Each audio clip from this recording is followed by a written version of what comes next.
Hello, my name is Jacob, and I am a Norse Pagan. And I have a rock, and it's very sacred. And I have a Mjolnir, that is both sacred and magical.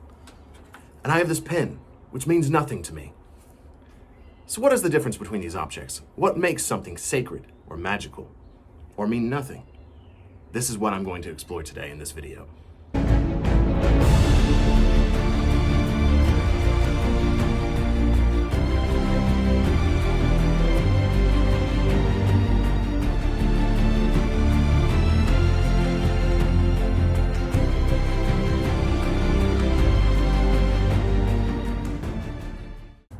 So that video I started you with is actually from the gathering we had last month.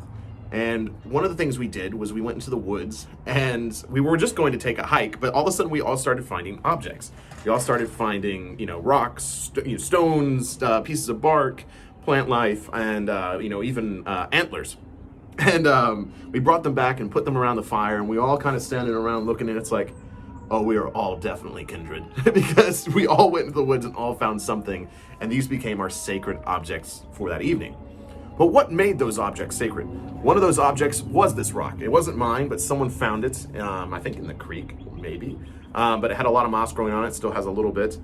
And we all were like, man, that is a nice rock. And we were all kind of looking at it. I mean, it's very ominous, has that very, monolithic look. And it even looks like a small runestone, which of course is what I saw. So that's actually what I'm doing today, is I'm going to carve runes into it and make it almost like a small miniature runestone.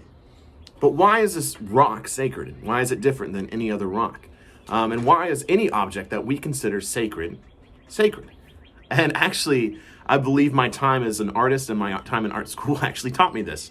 So one of my favorite questions I asked in art school is, why are certain paintings like the Mona Lisa so prized and so valuable? And why some artists can make thousands of dollars off of one print, and yet I can't find a single buyer for my obsessive paintings of old men? And the answer he gave me has stuck with me ever since I left. And that was because some rich person said that painting is worth $1 million. And no one has ever said that about your painting of an old man. And he's like, that is it. That is the only thing that makes art valuable. And the only thing that makes objects sacred is because someone with energy or, understanding of the universe looked at that object and said, wow, this rock has value to me. And then a bunch of other people around the circle said, wow, this rock has value to all of us. And so that's really what sacredness is. It's the same thing with artifacts or anything of power, is we look at something and we say, wow, that has power. It is human instilled power. And you can even say some objects are instilled by the gods. If you look at Thor's hammer, Mjolnir, it is sacred. So then by wearing necklaces to represent his hammer, those are also sacred to our faith. And then we have to answer, why is this Mjolnir magical? And why is this rock not yet magical? So magic comes from our sacred symbols. It comes from instilling a sacred knowledge, an ancient knowledge, and an ancient practice into that object. So when we carve runes into something, we are applying magic because that is connected to the gods. Magic is the connection of the divine. And so we are connecting the divine with these objects. So with my Mjolnir, for instance, it has an Othala on it, which is ancestry, sacredness, etc. And so it is here to remind me of why I'm doing this, because of ancestry, because of us, because of the gods. It connects all of us. And it's also, just cool. And that's one of the cool things about the runes, is they look awesome. But also when we put them on something, we have to understand their value. And I've talked about this with runes, is they are very powerful. And I don't even understand all of them. I understand a handful, and I feel comfortable using those and putting those onto something, such as my tattoo. I understand the value of these runes and what they will do to me by putting them on my body. Other aspects of magic can be using things like blood, something that, activates it. I have been told by others that runes love blood. And, that's when we start getting into blood magic, and you're like, whoa, it's not as scary as you might think, but definitely there are higher tiers of magic. But the basic tier of magic is understanding sacred symbols and what to do with them. So that's actually what I'm sitting down to do today. I'm going to sit down with this non-sacred object that is just something that no one has looked at and said, this is valuable, or this has purpose. I'm going to write with this marker and I'm going to figure out what I'm going to put on this stone. And yeah, so I'm going to record that journey, and we'll see how it turns out.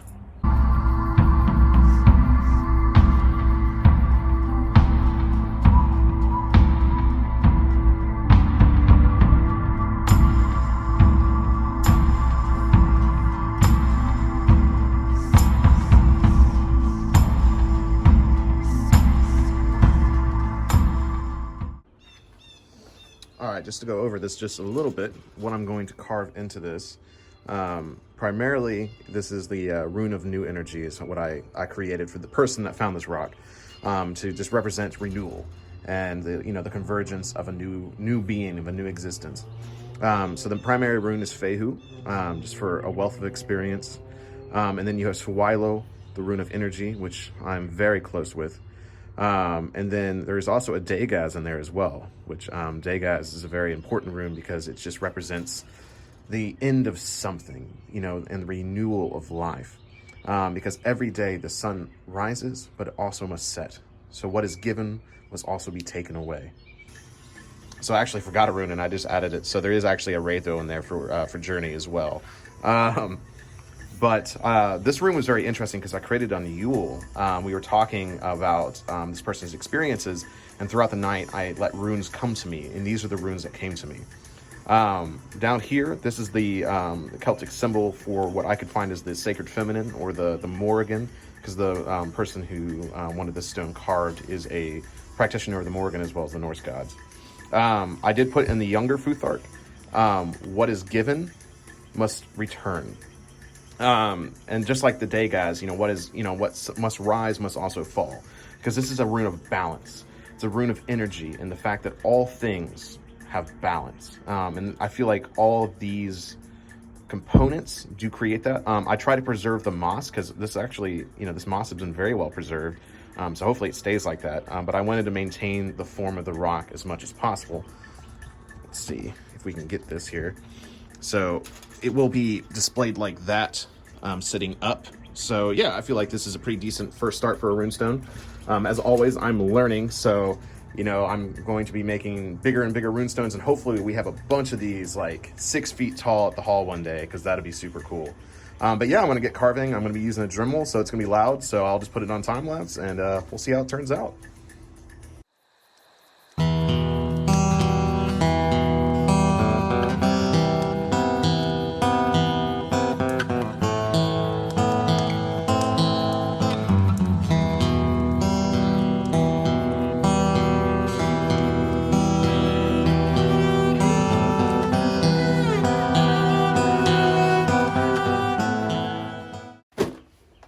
I may need to get a different tool, but that did a decent job.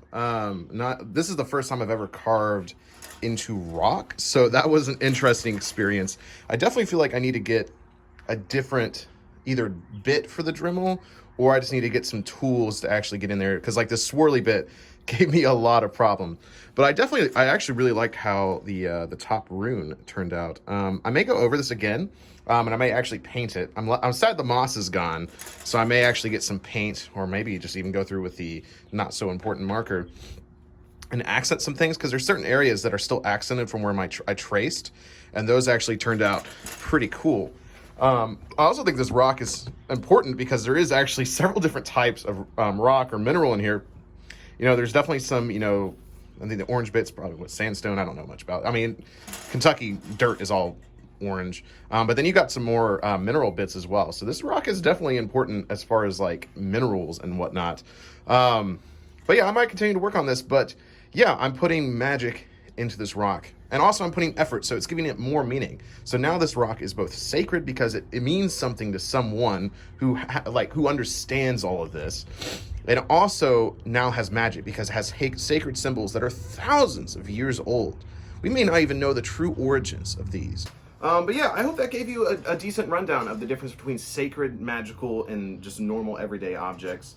Like I said, I'm going to continue to work on this, but the thing I like to look at when I work on things like this is that, I am a novice. I'm not claiming to be a master of this by any means, but I'm trying to get better. And if you look at like the rune stones of the past, they're not perfect. They have many mistakes. I mean, I think half the reason they spiral around in so many different ways is because they didn't know how much space they were going to use. So, you know, our ancestors weren't perfect when they made things like this, and I'm definitely not perfect making these things now, but I'm giving this rock even more meaning and even more power. And hopefully this becomes, you know, passed down for many years. And maybe this becomes, you know, the start of someone's, you know, spiritual garden. But this is also a precursor to us having much larger rune stones at the hall one day. But yeah. What's up, Jonathan? Hey, how are you? My neighbors definitely know I'm the one behind the shrine out there now, because that was literally the person that rents me this apartment. And I'm out here talking about the sacred rune stones. Well, you know, they know it's me now. But yeah, I cannot wait to see stones like this scattered everywhere one day again, because I think this is one of the coolest parts about our heritage that we still know, and I want to see it continue into the future as we create more and more sacred and magical objects. But yeah, that's all I have for this video. I hope it taught you something. I hope it showed you what I hope to see at the hall one day, and hopefully you'll get to see the stone and see the magic and the power behind it. So until next time, until the hall, until we can celebrate around stones 3 times the size of this, 20 times the size of this, Skull.